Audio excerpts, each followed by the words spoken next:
Hello students, in this session we are going to start chapter number 6, that is biomolecules. Now you know that planet Earth is made up of vast variety of living organisms, and we call it as diversity of organisms.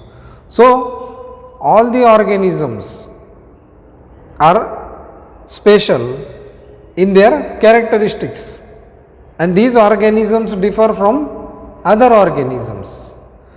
Now you know that organisms are generally of two types, that is unicellular and multicellular organism. Now in unicellular organism is made up of single cell, and single cell carries all the activities, while multicellular organisms are many cell structure.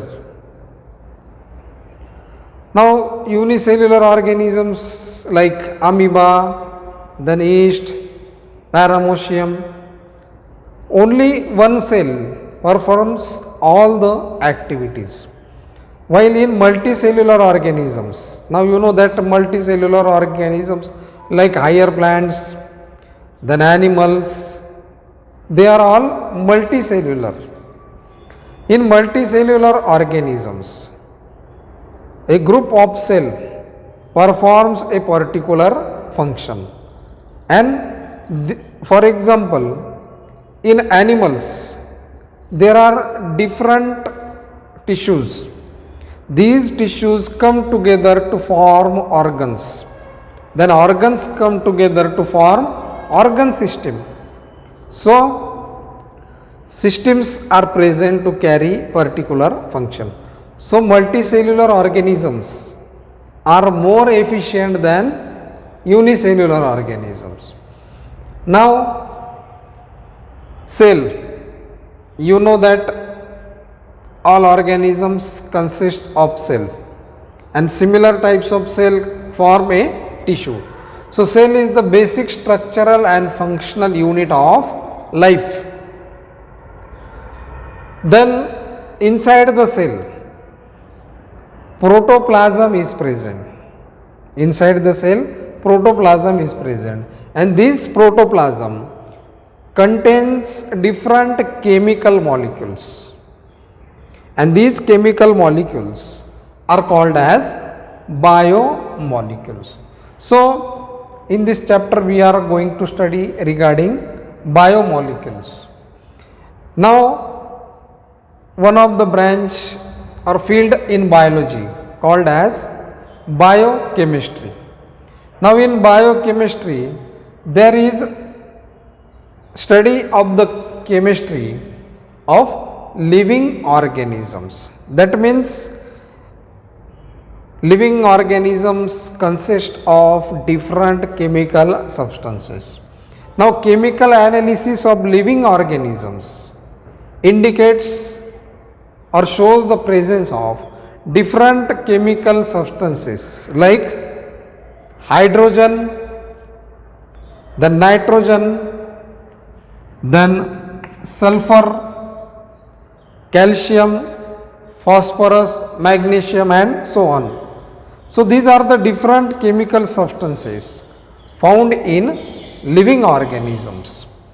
So in this chapter we are going to learn regarding different types of biomolecules, and these biomolecules are used in different types of biological processes, as well as they form the different structures of living organisms. That means biomolecules are present in the cell as well as they are present in different organs or cells.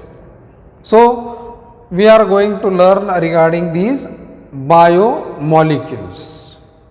Similarly, living organisms contain basically three types of macromolecules. Macro means large sized molecules, or they are polymers of simple subunit called as monomers. So monomers come together to form polymers, and these polymers are called as macromolecules.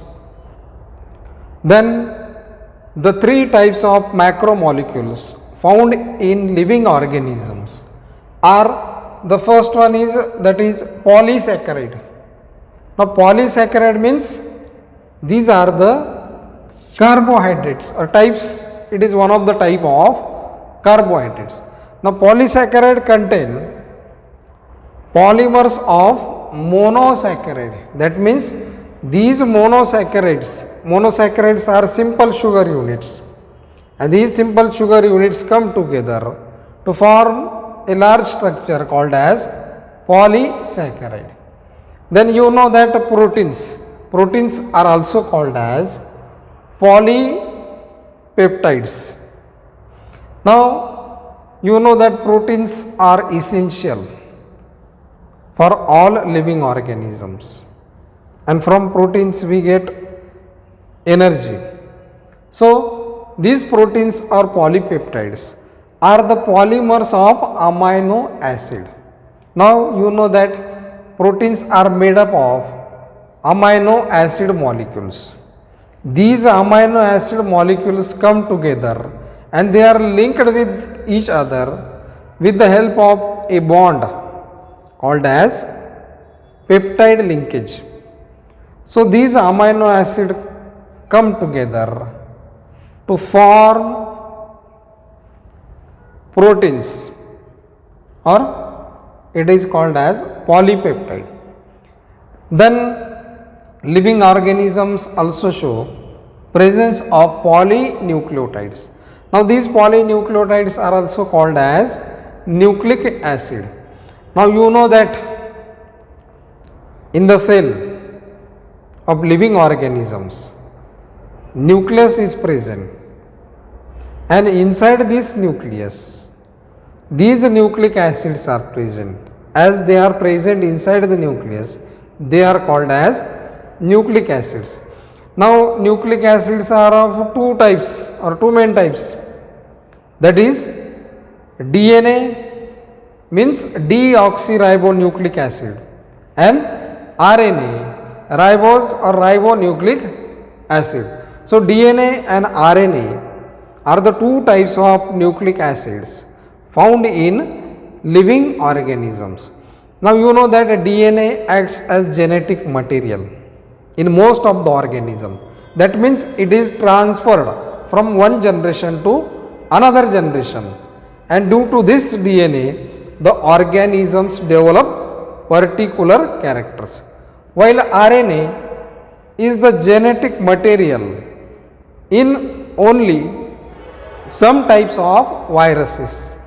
So these are the two types of nucleic acids, and they are polymers of amino acid. Then they also contain number of nucleotides. These nucleotides are linked with each other to form polynucleotides, and as well as the polynucleotides or nucleic acid also contains monosaccharide. Monosaccharide means these are the simple sugar units. So living organism basically consist of these three types of substances, that is polysaccharide or carbohydrates, then proteins or polypeptides, then polynucleotides or nucleic acids. Now we will study about biomolecules one by one. Now the first biomolecule is carbohydrates. Carbohydrates are hydrates of carbon, or also called as saccharides. Then carbohydrates contain the substances like carbon, then hydrogen and oxygen. So carbohydrates contain carbon, hydrogen and oxygen. Then the general formula of carbohydrate is CH2ON. Then carbohydrates contain hydrogen and oxygen in the ratio that is 2:1. Then these carbohydrates can be oxidized or they are broken down into simple form to release energy. So we get carbohydrates from food material, and these carbohydrates are broken down or they are oxidized with the help of oxygen into simpler form, and energy is released, and this energy is utilized by living organisms to carry different types of activities. So carbohydrates are used as energy source by animals.